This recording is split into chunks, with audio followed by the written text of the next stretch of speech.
Hi, I'm Mike McMahon, the showrunner and creator of Star Trek Lower Decks, and you are watching TrekCulture.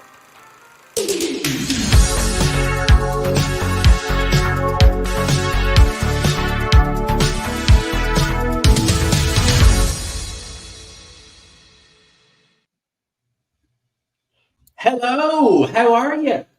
Hello. This is a bit exciting, isn't it? It is a little bit exciting. I'm going to tilt this completely perfection. Yes, this is a little bit exciting. This is our. It doesn't seem like it, but this is our first ever live stream. Yeah, it's a little daunting. It's also my first ups and downs for TrekCulture, so no pressure. This is true. Just so everyone who's watching live, first of all, thank you so much, everyone, and you're very, very welcome. We have completely thrown Ellie in at the deep end here. Just for live as in live. Yes, it is indeed. Yes. Actual live. Actual live. So really, okay. Before we jump into everything, just a tiny bit of housekeeping. So. Everyone who's dropping comments, thank you so much. We will be keeping an eye on the comments. We'll be answering you as we can as we go. So thank you very much. And then second of all, thank you so much, Virtual TrekCon. So we are kicking off today's full day of excitement for Virtual TrekCon. So there's videos right through for the rest of today. So depending on where you are in the world, rest of the evening, rest of the day. Because time zones are fun. This is true.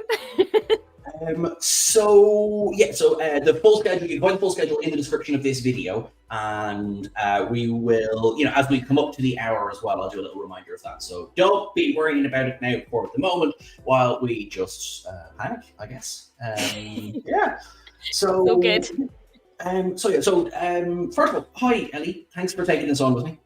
That's okay. That's fine. It's all good. I'm excited. It's great. 100%. So the theme is, it's been 60 years since The Cage got the ball rolling on Star Trek. Okay. Mm-hmm. So in many respects, it is the most important episode of Star Trek that there has been.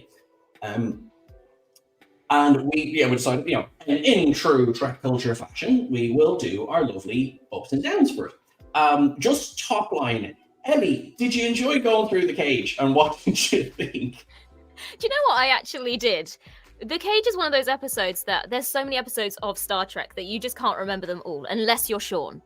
Most people can't remember every episode, but The Cage is one that actually does stick in my brain. Like when I watched it, I wasn't completely like, I forgot all about this. It was still quite fresh in there, even though I hadn't seen it in quite some time. So, I mean, there are parts of it I take issue with. I can't imagine what you mean. I'm sorry, I have to very selfishly say thank you to the people who are calling out the uniform. Yes, this is one of my favorite pieces of cosplay anyway, because it's so comfortable. Oh, sorry. I love this stuff. There seems to be a theme, doesn't it? The Star Trek uniforms just slowly got more and more uncomfortable. There is a little bit of that. I won't lie. This feels like a t-shirt, which is nice because for this week's edition of Where in the World is Sean Ferrick, I am on the. So for me, it is now 9:30 in the morning. So I'm Pacific Standard Time at the moment. And none of this is important. Sorry, what I'm saying is it's quite warm outside, and I'm okay in this, is what I'm saying. What was I going to say? Just Melissa. Hi, Melissa. Hi, everyone. Yes, it is very soft. It is like holy. But yeah, okay. Shall we have a look at The Cage? Let's do it. Let's do it. Okay, so right, kicking us off straight away, obviously, is one of the greatest theme tunes ever written. And of course, one of the fun things, it's right there from the beginning, from The Cage. Alexander Courage's the theme music is there, which I love because I was going to start with a question. Ellie, do you remember when is the first time you saw The Cage? When I got the job at TrekCulture, the only Star Trek I'd really seen was The Next Generation, and so it was set to me that I needed to watch lots of Star Trek, which, isn't really a hardship. So I was like, okay, we'll go to the start. So I put the original series on Netflix, and obviously The Cage is the first one that comes up. And I will admit that I was a bit confused to start with, because I didn't know at the time that there was a pilot before there was Captain Kirk. And so I turned it on and was like, who is this? What is going on? But I remember watching it, and I mean, we'll get to some of the points later in the review, but there were elements of it that, like I said, still stick in my brain. So it clearly it hit mark. It did something right. It's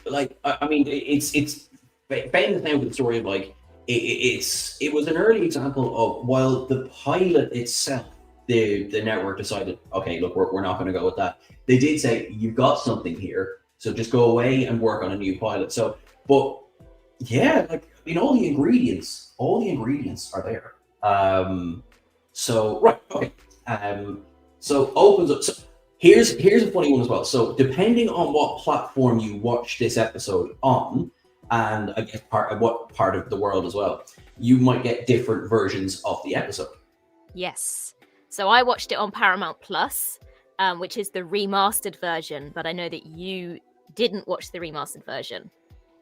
I did not, because I watched it on Netflix UK and Ireland, and so it is the original. You can see the strings carrying the Enterprise across. But I say not really. I mean, not far off. But because I've always remembered that first zoom in shot where it comes down onto the dome that is the bridge, and it's one of those things where they cleaned it up for the remaster. I do know that, but it's always been, I mean, hey, look, in 1964, fair play for what you did. Yeah. So I'm actually going to say, that's my first up of the episode, is just that entire opening sequence that brings us onto the bridge. Yeah, I mean, I put it as an up, but I obviously acknowledge the fact that I was watching the remastered version. But just the fact that they took the time to remaster it and make it look smoother and better, and I think it looked great. I was like, this is cool. This isn't dodgy 60s. What's going on? Then I realized it was remastered. What was there's just there's a there we go. There's a comment there I just want to highlight. First watch, I see I'm just going to highlight that again. So, I've lost it now. Anyway, sorry, what I was saying was that, yes, because the first time it was aired in full is the mid-80s, but then even then it was the black and white version, it wasn't the color version. That was a little bit longer, there's a bit more to go then as well. And I remember watching it for the 30th anniversary celebrations that were on BBC, I believe, because I see there's yes, there we go. There's some watching BBC in the 80s as well. Yeah, I remember watching it as part of that and being very young and going, Kirk looks different. I mean, that's literally what I did when I watched it last year. I was like, what? I'm confused. Now, speaking of Kirk looking different, I also have to give a whopper up to Jeffrey Hunter as Christopher Pike. Yeah. Do you know what? It's very strange because obviously my more recent, or everyone's recent foray into the character of Pike is Anson Mount. And so you kind of, because there's so many more episodes and stories and more modern stories with him, you kind of forget that he's not the original. In fact, there's more than one, more than two. Yeah. So, but yeah, I think he carried it well. I think he was actually very, very good and shouldn't be overlooked.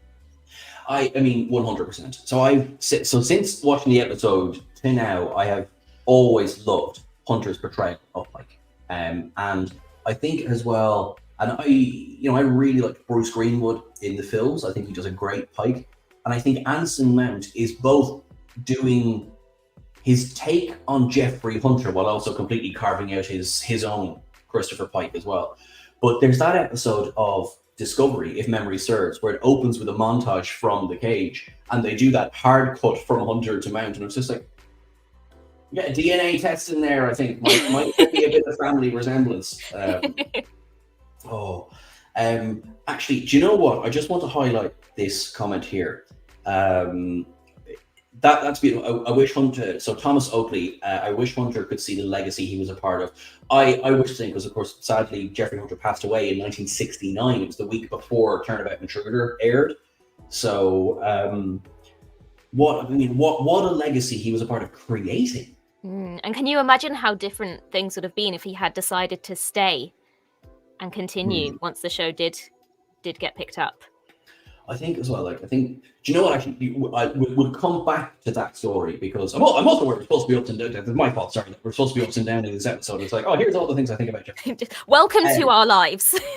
Yeah, no, you're now seeing this, so everyone, you're now seeing this happening live. Like, the previous ups and downs episodes you will see have been recorded, and, poor Chris will have edited all of the tangents and everything so that they're a bit more streamlined. So a big shout out for Chris as well, who is enjoying a night off and having to deal with some of our nonsense. I tell you what, I have a down. Oh yeah, I have a down. Let's go. As we enter the bridge, we had a different red alert sound, and it was really high pitched. And I was like, what is this noise? It's just not the sound I'm used to. And most of the other noises I was used to are like, these are the sounds of Star Trek. But what is this screeching sound? So I put it on again this morning, right? Just so I was running through it again. And just that noise, it's nails on a chalkboard. It's not a nice sound. That's the kind of sound that when we watch things on the TV, quite often my dog, he's really sensitive to like high pitched noises, and he'll sit there like shaking his head. And I can imagine that he probably did do that when we watched the episode. I just, if that was my red alert noise, I'd let them blow up the ship. Yeah, I'd be like, can we silence that?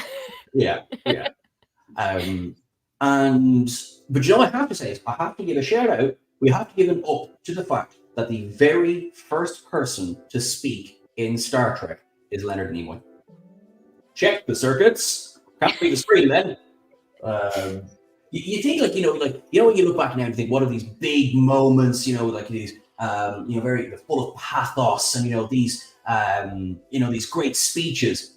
Check the circuits. Can't be the screen then. There you go. Those are the first words ever spoken in Star Trek, and they're spoken by Leonard Nimoy.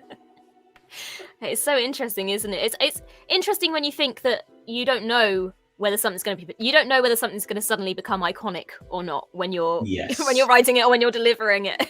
And so it's really interesting what does become such an iconic thing, because at the time you're just saying your lines. That's it exactly. That's it exactly. There was a great conversation recently. I was chatting to someone, and they were like, do you think that some of the big speeches, particularly from Star Trek, do you think they knew they were writing some of the big, or do you reckon they were just writing dialogue for that scene, and it's just become associated with so much emotion and everything? I'd say, sorry, a shout out there to hello Simon, one of Star Trek's strongest pilots, and he's dead right. This is one of the better pilot episodes of Star Trek, genuinely. Yeah, as I was watching it, I was like, this is actually, the storyline is very complex and interesting. And it does make you wonder how they didn't... I mean, I guess TV is different now, but I feel like if this is the kind of story that they put forward now, it would get snapped up straight away. I think so. I mean, you could say technically it did, because I know the joke's been made before, but The Cage to Strange New Worlds is the longest pilot to series order that there has ever been in the history of Hollywood. Oh, it took 60 years to get there, but we got there. We got the series. Woo! Right, okay, so we have Captain Pike, we have Spock, we have Number One. Yes, we do. Again, right there from the beginning. Ellie, what do you think of Number One and her portrayal in this episode? Wow, I have a lot to say about the portrayal of Number One in this episode, so everybody buckle up. So I'm gonna maybe skip forward a little bit to where we are in the episode just to prove a point here. But I feel like with the portrayal of Number One, we have this really obvious towing the line that the creatives were trying to make by introducing this female character who isn't the damsel in distress that we're used to seeing. I mean, obviously we saw so many of those later on in the show, and there were various reasons for that. But I feel like a lot of the lines that were delivered here for Number One in particular, it's kind of the creatives trying to show their ideal future where women and men are equal and everyone's working together, whilst also trying to maintain the limits that they know the network are going to be putting on them, the what's acceptable in society at the time. And while they're trying to push the boundaries, they also want their show to be picked up. And so there's lots of examples where they'll say, I said to you before we started, I have a link to Shakespeare here, so bear with me. When I was at uni, I studied Shakespeare for a year, and one of the theories that we had about his portrayal of female characters in particular is that at the time you couldn't have, the idea of a strong female. It was, they're witches or whatever. So rather, the options were not have them at all in his plays, or he would be able to put them in there, but somehow they would have to be addressed as they'd be ridiculed or they'd be flawed in some way. And so that was his sacrifice to have them in there, was to flaw them. And you notice that here. So, for example, you have Pike saying, I can't get used to a woman being on the bridge, and then addressing number one and saying, oh, yeah, but you're different. Or, you are the most experienced officer, so you've got to stay on the ship, but at the same time, the woman's got to stay behind. Or when she then takes on the role of being in command because Pike's no longer there and she's the first officer, she makes those decisions, but she always looks uncertain about her decisions. And so while you have got that strong female character there, you're seeing these elements of her being flawed this entire time, rather than just allowing there to be a strong female character who doesn't need to constantly question herself or be questioned or be left behind. Does that make sense? I think yes, to be honest, yes, it does. Like the transgressive, like the idea of putting, women on the bridge in 1964, that was the statement. Now, calling it out, I don't see. It's hard because we watch it now and you're like, oh, that's a comment that's aged like milk. But it was in 1964. It was vaguely unusual to have having this position of authority. So it is that idea of like kind of getting away with it while also hanging a lampshade on it, and then because they hung a lampshade on it, it's kind of it's like the only way they can get away with it is being tongue-in-cheek and kind of addressing the comments they know they're going to get, rather than just letting it be. And there's a scene later on where when they are trying to blast through the rocks, and she's leading that mission. And the whole part of it is great because no one's questioning her, they're following her orders, and she's fully in charge of that mission. But then once Dr. Boy starts explaining that there may be a more complicated thing going on, she then goes back to looking confused. And I was like, you've spoiled it, because she was fully strong and capable, and now you've made her look like the confused woman again. There's one moment, and maybe I'm retroactively assigning a bit of kindness to this, but there's one moment where he says, obviously you're different, he says to her. And there's there's that kind of a knowing grin. And it's a really small thing. It could be nothing. It could just be, here, Jeffrey, vamp there for a second. But I kind of got the feeling from that this is an ongoing thing. That they do sort of, they tease each other a little bit. Something that they've picked up beautifully in Strange New Worlds. Yes. That there is that relationship there between the two.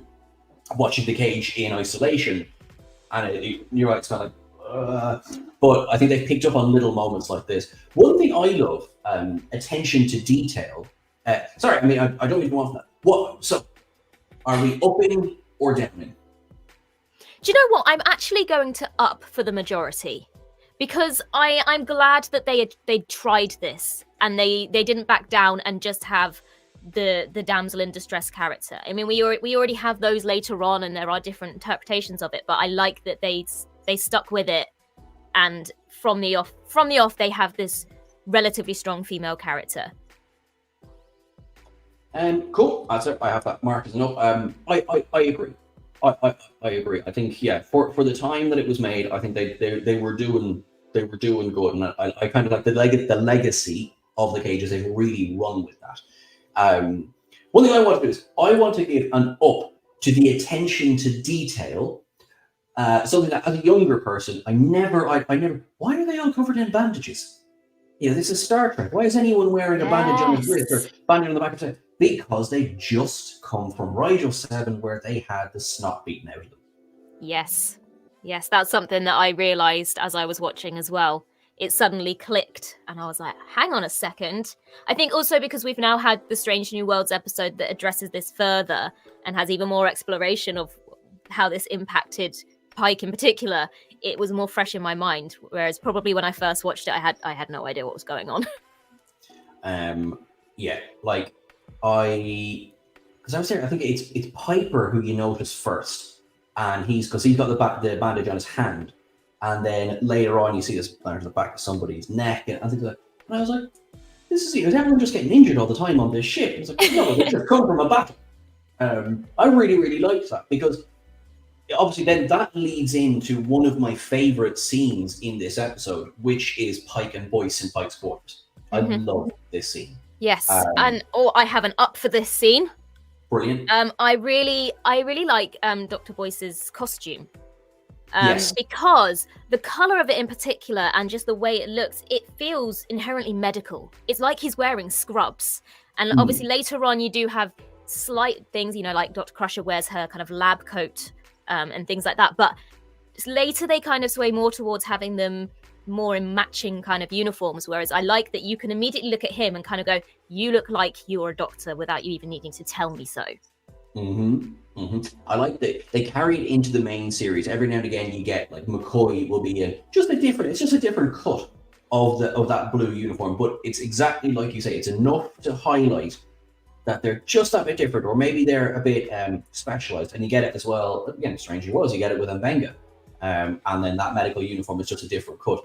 But I totally agree. And we see variations on that jumpsuit, I know, as we go into the original series, because this is one of the things that I do love about the original series an awful lot, is that for as much at the time it was expensive, and they were making new costumes all the time, there's a lot of reusing going on.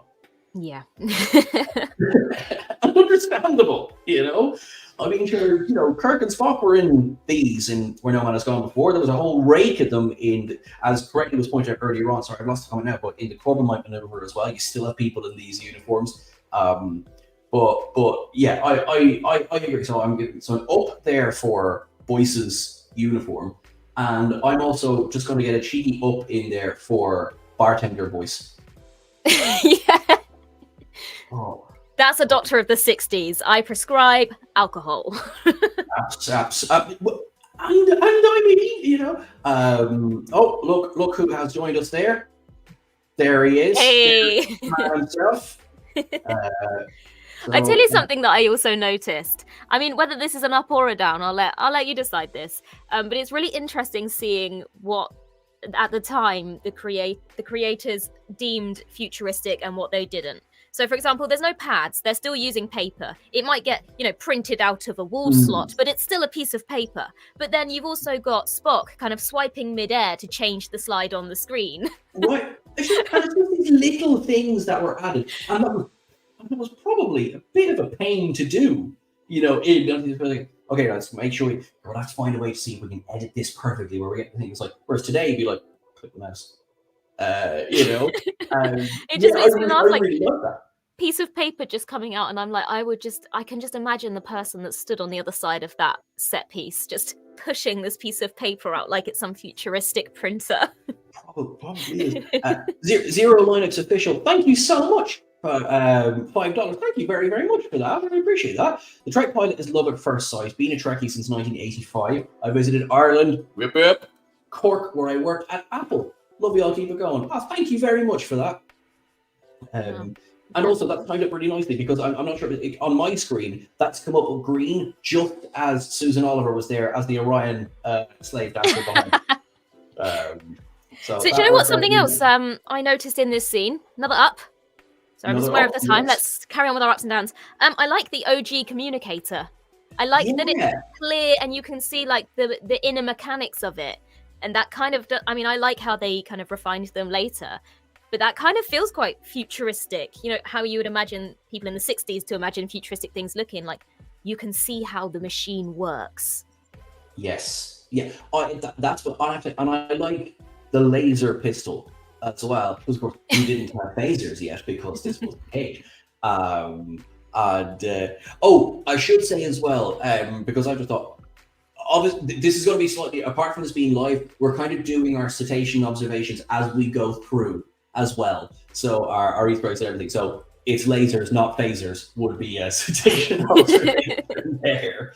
But I've always, because it's chunky, it looks a little bit silly, it's very futuristic, and I've always loved the Cage's laser pistol. It's pretty cool, especially the purple and green fireworks that spark as it hits something. I love it. So I've only recently, I think it was last year, I watched Forbidden Planet for the first time, which to say it was an inspiration on Star Trek is sort of going, were there legal letters sent? But like that idea of the very kind of the 50s graphics and the explosions that were every color of the rainbow, which I really, really love. I just looked at my notes here to just see where we're going, and I also think when you were talking about that scene between Pike and Dr. Boyce, and I think it was a really bold choice to have a pilot that's showing this futuristic storyline, but rather than a character or a protagonist who's really upbeat and cheerful, you've actually got a really conflicted protagonist. And you can imagine that a lot of pilot episodes would want to show, especially futuristic and elements of what we think it's going to look like in the future, for it to be really positive.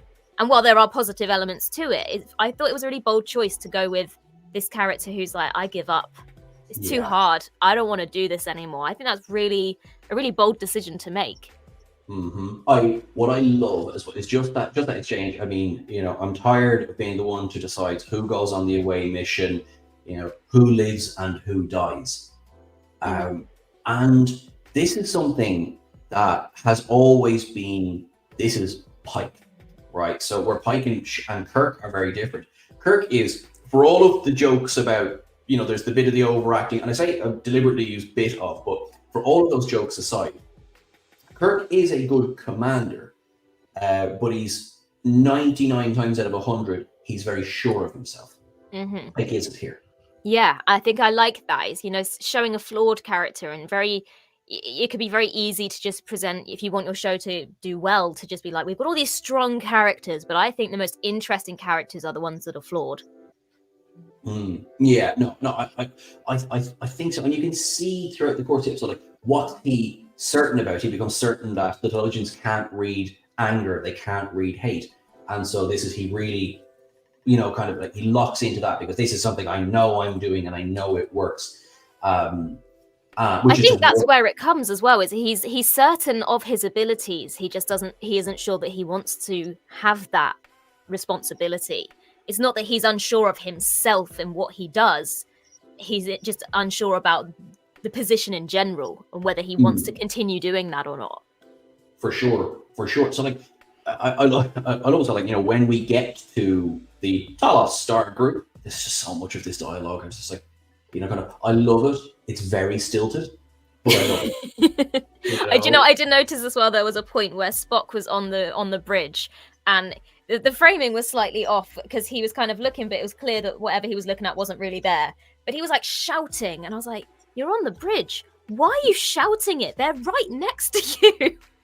This is funny as well, because I remember when we were chatting to our friend Aaron Walke when they were doing that episode of Star Trek Prodigy, and he was like, when it comes to original series, and I suppose The Cage would be maybe the best example of this, is like, you didn't have all of these microphones everywhere. It's like, you had one boom mic, in the middle of the bridge, and you either picked up or you didn't. I mean, it was there was no such thing as a lapel mic. But it just felt so unnatural that he was yelling. It was like, you're not angry. A, you're a Vulcan, you shouldn't be angry. But also, you're just explaining something. Why are you yelling?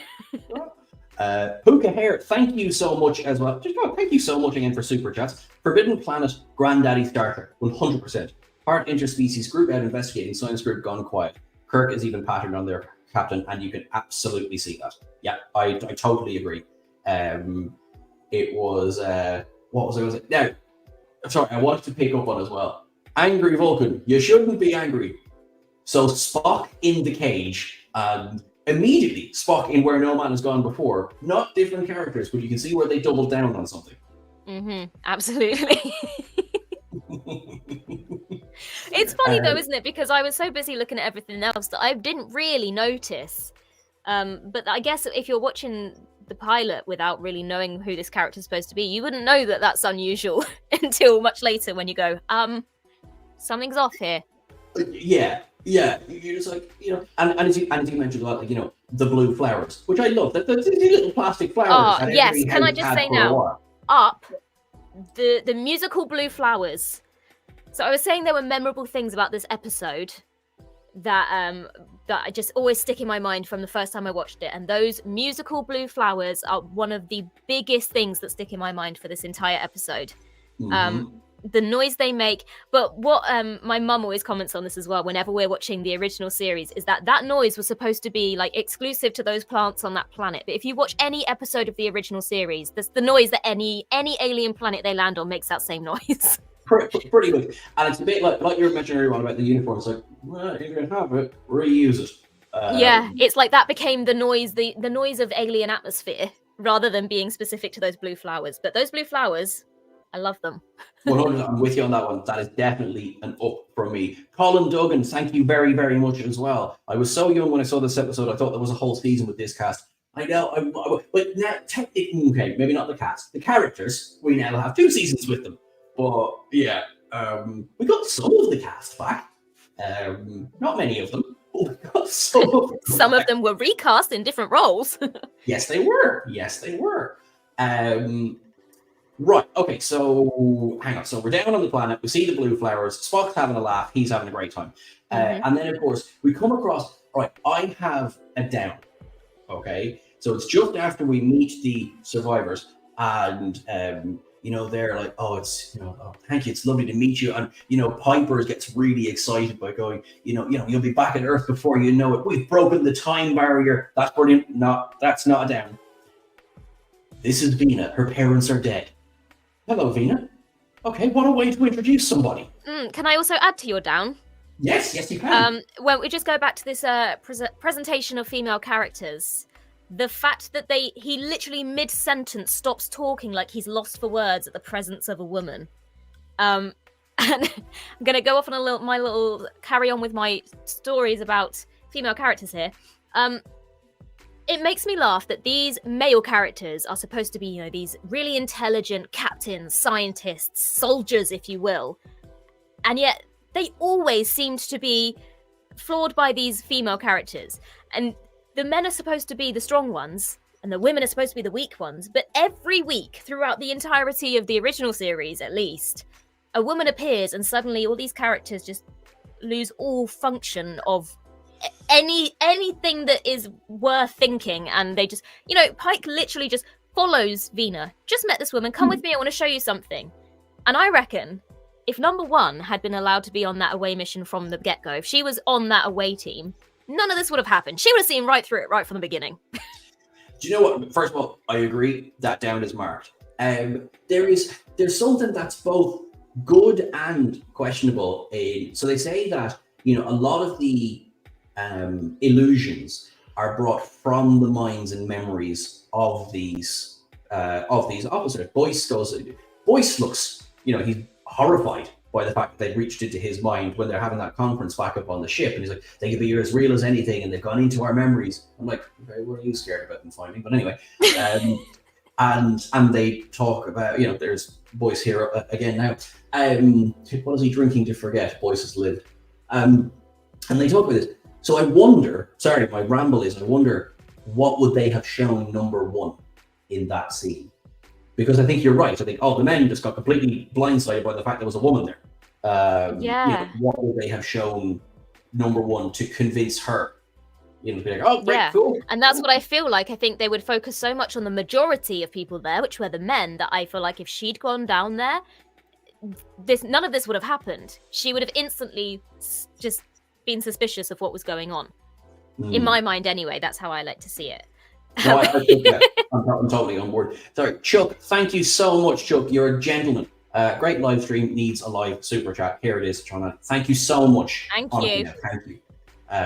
While we're on the topic of being down on the planet's surface, I have another up for. I mean, I am also aware that I watched the remastered version, but I did check against the original as well. But I feel like the the kind of backdrop of the planet itself was actually pretty impressive, especially when you then look at the original series, where a lot of the time, obviously you can tell they're still in a studio, but a lot of the original series episodes, it's like just a colourful wall, and you're like, I it's don't not really know what you're talking planet-like. about. No, they were two real alien planets. They did it every single week, and it was incredible. And I will not have you besmirching the. No, you're right. It looks great. It looks really good. I mean, obviously the remastered version looks even better. But it is the same, because I wanted to make sure that I didn't say something and then you'd be like, are you sure? I watched a different version, yeah. But I think actually you can tell the effort they put into it, and it looks really good. I mean, obviously the rocks look a little polystyrene-y and like they could be just lifted with one hand. But in general, I was really impressed. I thought it looked really good. I'd be real careful talking about Star Trek and prop rocks, and I won't elaborate, but I'm sure a lot of people know exactly what I mean when I talk about that prop rock from Star Trek. That's all I'm going to say. But yes, I agree. I think it looks fantastic. And as I say, obviously, I watched the unremastered version, and it still looks good. You say, yes, of course, you can see it's a matte painting, but it's good. Yeah. Okay, right. Sorry, it's just what the screen here. I'm jumping ahead. I have to. I'm giving this down with love, but the sketch of the Talosian that comes up when they're talking about them. Oh my goodness! How was it you described it earlier on, Ellie? I said it looks like they've come back off of the planet and someone's gone, quick, sketch down what you saw. Yeah, exactly. Yeah, while drinking one of Boyce's martinis. Yeah. It's like they've got all of this like futuristic technology and they can scan planet surfaces, and yet they couldn't find an actual image. They had to have a drawing of what these species looked like. Like that's like I think is it the grin on it as well or something? It's just... Oh right, okay, yeah. Although while we're on the topic though, the design for the Talosians themselves, absolutely stunning. They do creep me out slightly, especially the kind of pulsing part of their heads, like the veins move and there's a bit that pulses. I love it because it, for something that was made in the 60s and it's really impressive. It just gives me the heebie-jeebies. For sure. And you know what? It nailed it. And it wasn't, it's like, kind of like you're, to kind of cross the streams a little bit here. It's kind of closer to the bug-eyed monsters that they didn't want in Doctor Who, They do look inherently alien. I want to say up for the Talosian designs, but on the same note, down, because if they could achieve that with the Talosians, then what were those like fancy dress costumes that we later saw of like the weird space gorilla and bird that were trapped in cages as well? That was like we wasted all our budget on the Talosians, and now we've got to go to the fancy dress shop. Well, I'm sure you know. Okay, this is a cetacean observation. So one of those other aliens in the menagerie was effectively a reuse of a costume from an episode of The Outer Limits. I think it's called The Dangerous Man, or The Duplicate Man, sorry. And it was the bird-looking one. So you just went, yeah, we'll have that one. A Megazord, it was called. And I was looking at this go like, because in fairness, I'm looking at it going like, they're making a lot of stuff for this pilot. You know what I mean? Like, this is going to be an expensive pilot. I was like, oh, they're going to remake, they're going to reuse a bunch of stuff. Good on them. Yeah. It just seemed to me that the Talosians looked so great, and so like they put so much effort and detail into them, and then they just had what looked like a fancy dress costume, and I was like, okay. It's like, what do you wear when someone says that's all right, it's low key. So I suppose so we come straight into, so Pike has been captured. He's in the eponymous cage, and you get straight away. One thing I like about Pike, which is an up for me, is although he's a bit maybe one note in how he's like, right, we're gonna get out of here, we're gonna figure this out. There's at no point does he say I'm gonna play along. No. And I think that's something that wouldn't have suited his character. I think Kirk might have tried to play along, and that would have suited Kirk's character. And I like how very much, yes, I'm saying one note, but Pike is very defined in this episode, and I love how he plays him. Which leads me into, of course, the greatest battle in cinematic history, which is, of course, the fight on Rigel 7. Yes.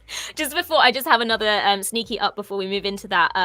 I love that in this episode, in most of the original series, futuristic material just basically means anything shiny. Yes. I just love it. I don't like, because you've got like Venus dressed the same stuff that the Talosians are wearing. It seems to be the same stuff that couch is made of. It's like shiny, cool. We'll go with shiny. Yeah, as I sit here, even on the Enterprise, like in the original series, you see like every time I look at their bedding, and it's got this kind of, it looks so uncomfortable, and I'm like, does it just have to be shiny and therefore it's futuristic? It really, really does. Like that was. Oh, I love it, and it's so of its time. So I have to put a controversial down in here, okay? And I would expect Susan Oliver seems like a really great person and seemed like she was having a wonderful time, and there are bits of her performance which just grate on me. Yeah, I agree. And what I mean by that is, I get she's supposed to be playing the damsel in distress. I get that, so in that way, nails it. But there's some bits, particularly in the Rigel scene, where I think there's a bit where she pulls the weirdest face. I feel like, okay, I understand damsel in distress, but one more minute of that, and I'm leaving you. Yeah. Because overall, she is very good. She has a very difficult, it's a difficult role to play. But, Yes. But while we're on the topic of Rigel 7, I also have another massive up, which is the graphic that has become, so iconic of Rigel 7. Again, I know that I watched the remastered version, but I went and double checked, and they were pretty much the same across both versions. What I think, obviously now we have lots of CGI and VFX and things like that, and they are really impressive, but I think there's something even more impressive about a hand-painted image like that. And I did do my research. It was painted by Albert Whitlock. Excellent. And I just love it. I think that, again, that's another one of those images from the episode that sticks in my brain. It doesn't matter how long ago I watched it, I always have that image in my brain. And as you say, iconic is the right word. Yeah. And just watching. So I love a lot of the backdrops for starters. But I think that one in particular, for whatever reason, that's burned into my mind. That one and the Delta Vega colony from where no man has gone before are two of the most iconic images from the background. Justin Playfair there, just totally agree. The matte painting in the cage is amazing. Yeah, I think absolutely. So definitely that is an up. I want to give an up to, it seems for the most part, Jeffrey Hunter was doing his own stunts in this scene. Although there was one moment where he rolled off the ledge, and it was the way he did it was so obvious that he was just about to land on a crash mat. He kind of rolled into it, and I was like, you don't look like you fell, you look like you've literally gone, oh, there's a crash mat there. But for the most part, yeah, I think it was very impressive. It was gas. I mean, that's the Rigelian interesting design. It's like a proper Neanderthal. Very much so. Yeah. There's that. The backdrop has just come up there. Gorgeous. Yes, I love it. I would hang that on the wall. Maybe it's because there's so much purple in it, and in case you hadn't noticed, purple is my favorite color. I don't know what you're talking about. So. So I'm going to jump forward a little bit, unless you have more to comment on this scene. No, go for it. Something else, another up that I found really, really impressive is when we're back and he's inside his little box. So it's so hard to film glass or mirrors. I'm sure you can see here the lights are reflecting off of my glasses here, which is why I very rarely wear them when I'm doing videos. And it was really impressive because there was a lot of dialogue going on between Pike and the Keeper, through this glass. And you could tell it was there because you could see the reflection of the Keeper. But there were no lights reflected, no cameras reflected, no accidental crew member being caught in the reflection. And for something made in the 60s, I thought that was really impressive. Do you know what, actually? And that's something that it's remained difficult to do at Tiny Tangent. The film The Silence of the Lambs, which of course has all of that wonderful scene, the dialogue between Anthony Hopkins and Jodie Foster. They said that, they didn't want to bar him, with bars. They're going to have a nice, perfect screen. And then the day one, and they started to film, and it's like, so that's why they cut the holes in it. Like, it's not easy. As you say, it's not easy to film with a screen between you. And I think they nailed it. I'm also going to throw another cheeky like in there because of the legacy of the voice of the Keeper, which was, of course, Malachi Throne, who would return in the Menagerie, but also as Senator Pardek in Unification Parts 1 and 2. I love me a reused character actor. So again, Senator Pardek was there from the very beginning as well, considering he was there with Spock and Romulus. Spoiler alert. Actually, do you know what? I'm going to add to that point that you've just said there. I mean, I guess maybe it's a down, but it would very confuse my brain that the Talosians were played physically by women, but then dubbed and voiced by men afterwards and referred to as him in the dialogue. And I can't get my brain around what the thought process was there in terms of they're heavily made up. So did it really matter whether it was a male or a female playing that character? I don't know. I don't know. It just confuses me. Why? Sure. What was the thought process here? It's weird. I will add it to our down counter. I guess like this idea of make it seem alien, throw you off uncanny valley a little bit, but they don't look particularly feminine or female, really. So it just makes me I mean, the first time I watched it, I probably didn't even notice. For sure, yeah. Oh, I just looked up. My goodness, we have burned through time here. We need to speed up a little bit. Anyway, they get out of the cage. So, all right, that was great. So, actually, there is some bits I can go through. But the bit set in kind of futuristic Mojave is, again, all respect to Susan Oliver. It's written quite clunky. And I think this is the closest we get to Pike not believing where he is, but sort of like, oh, now I can tell you the story. Oh, hang on, no, I don't want to tell you the story because that's just me believing in the illusion. Yeah, and I think it also because it follows the conversation that he just had with the Keeper, where it had basically been explained to him that he was there to be the mate to her, and so he kind of now was kind of realizing what was going on. Yeah, I think so, and that was one that's kind of like, it was like, well, he just twigged it, but I guess I do like that for a lot of this episode, and actually this isn't up, that the Talosians themselves, they don't engage him on an equal level until basically right toward the very end. Something doesn't work, okay, we'll try something different. Something doesn't work, we'll try something different. But we won't turn around and talk to you as if you are, an equal, fully deserving of Talosian rights. And I like that about this because it makes me dislike them even more. Yeah. Do you know something else in this scene, which is the thing I was saying to you that I had to check because it was different across the two different versions. The backdrop of this scene, it was the attention to detail because the city that you could see in the background was like a futuristic city. Yes. And although the images were different between the remaster version and the original, both of them showed this futuristic Earth in the background. And it's so far in the distance that you would barely notice if it wasn't there. But the attention to detail to actually include that, I thought was really good. Although the rest of the set looked very fake by comparison. I think that one, oddly enough, looked the most I'm on a soundstage out of everything. Yeah, I mean, because the grass looks false, the trees look false. Yeah. The horse is the real thing, but other than that... I mean, is the horse even a real thing? You never know. Was this just another character? So I'm going to throw an up to the backdrop of that, but I am going to throw it down to we're on a soundstage here. Yeah. And then we move on to the Orion Dancer scene, which, So this bloody scene. I mean, yes, it is one of the most iconic scenes in Star Trek, in bloody sci-fi. The two, I don't know if they're supposed to be fellow officers, because one of them is in like a casual Starfleet uniform. And I get that they're being played as it's supposed to come from, but they basically say, they got this from your mind. And it's The so leching was uncomfortable. just not okay.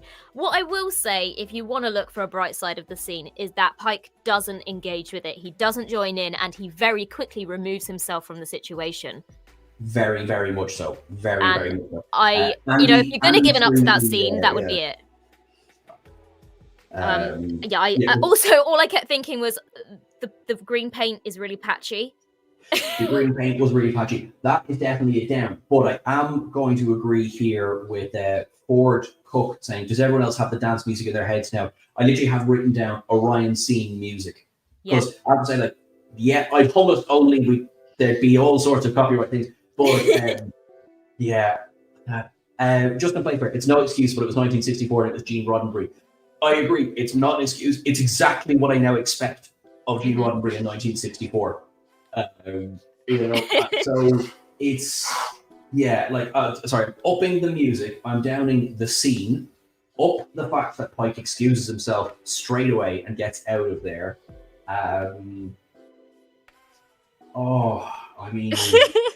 But then we move on to the next away team beaming down, and obviously only the 2 female officers disappear.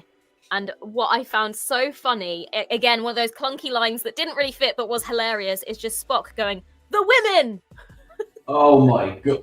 And again, it goes back to your earlier point as well of, like, the men all fall over themselves when it's anything to do with the woman. It's like, oh, but not Spock. Come on, not Spock. But yeah, Spock goes, "The women!" They were our responsibility and we lost them. Yeah, God, you can leave you with nothing. Are we up or down in that? Spock going, "The women." I feel like it deserves but one of each. For the comedic element, it was hilarious, but for the seriously, down. Yeah, all right, that's it. I've given it an up and a down. And if you're just joining as well, if you think we're going through this quickly, it's because we went on so many tangents now that we're just aware of the time. Up for the laser cannon. Laser cannon, yeah. Sorry, it's just come up on the feed there. I love that. I love that the 2 pilots had a variation on a more powerful laser / phaser. We've got the cannon here. We've got the only ever appearance of the original series phaser rifle appears in Where No Man Has Gone Before. Not to be outdone. So I do love the appearance of that. When we have, I do want to give an up. So because I know I downed poor Susan Oliver. I really like when they're in the cage, her back and forth with Pike. When kind of the act has been dropped a little bit. So I want to give credit for credit is due. She's very good in those scenes. Yeah. And then obviously we have her, and then we have number 1 and the Yeoman arriving at the same time, and we've got all 4 of them in the cage. Yeah. And first of all, we had the unintentional Easter egg of saying about number 1, played by Major Barrett, they'd have more luck crossing him with a computer. That has to be an up. That is most definitely an up for me. If only they knew. I love that so much. Let's see. Raja 1938. No downvote for Pike keeping the horse like some sort of slave. Go on then. Yeah, I'll give you that down. I'll give you that down. In whenever this is set, because this is retroactively. This is set in 2250. It's 13 years before 2253. I can't help you, I'm afraid. I will accept if I am incorrect on that one. We don't keep animals, in zoos anymore, like some sort of slave. So absolutely, Raj 1938. I'm giving you that down.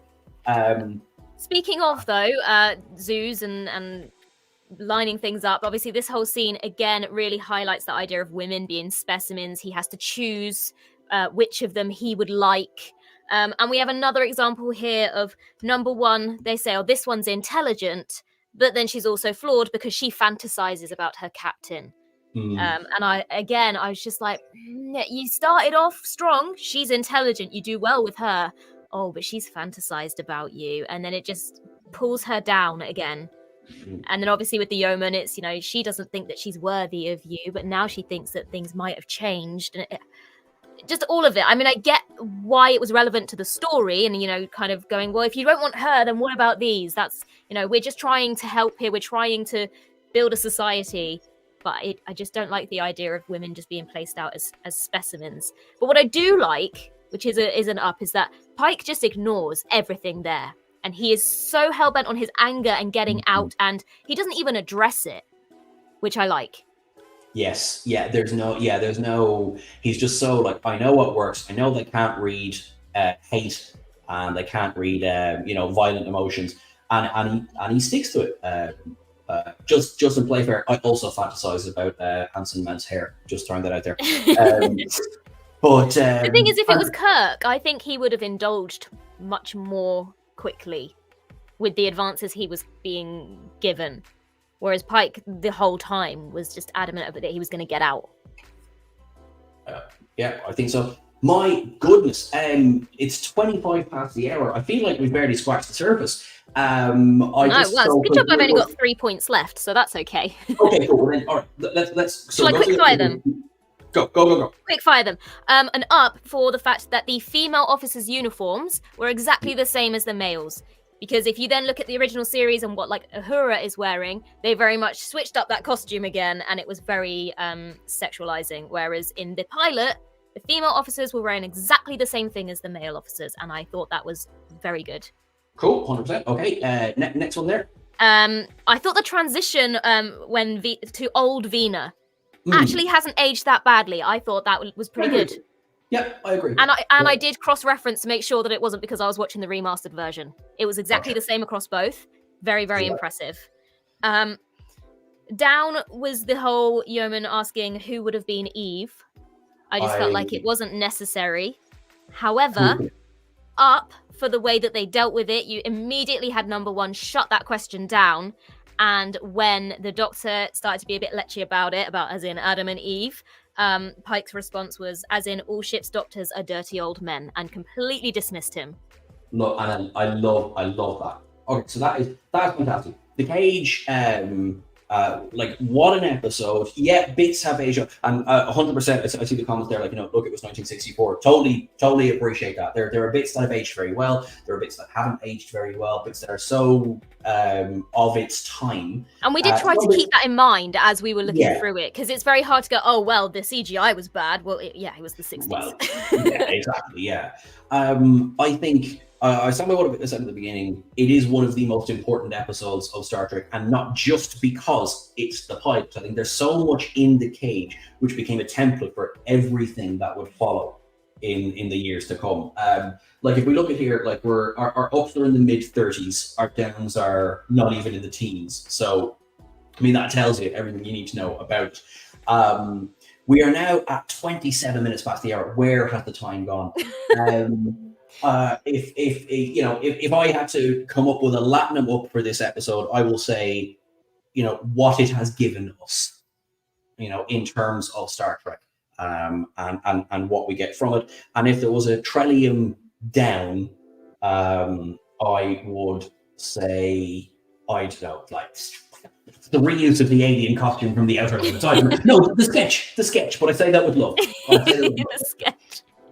Everyone, I want to say thank you. So, Ellie, first of all, thank you so much for joining us with me. This has been my pleasure. This was fun. We are now. So, I want to give a shout out. So, there is now the next, the next on the lineup of the schedule is the one and only Nana Visitor. Woo! Will be taking the stage now. So, the link to that is in the video, in the description of this video. Now, a massive thank you so much to the Seventh World team, Ryan, Sirach, Melissa. Thank you, everyone, so much. Jim, Sandy, thank you so much. Just a quick little super chat there at the end. Thank you so much. I really, really appreciate that. This has been so much fun. Any last thoughts there, Ellie? I honestly, it's no secret I was a little bit worried about this beforehand, but this has been absolutely wonderful. I really enjoyed rewatching The Cage.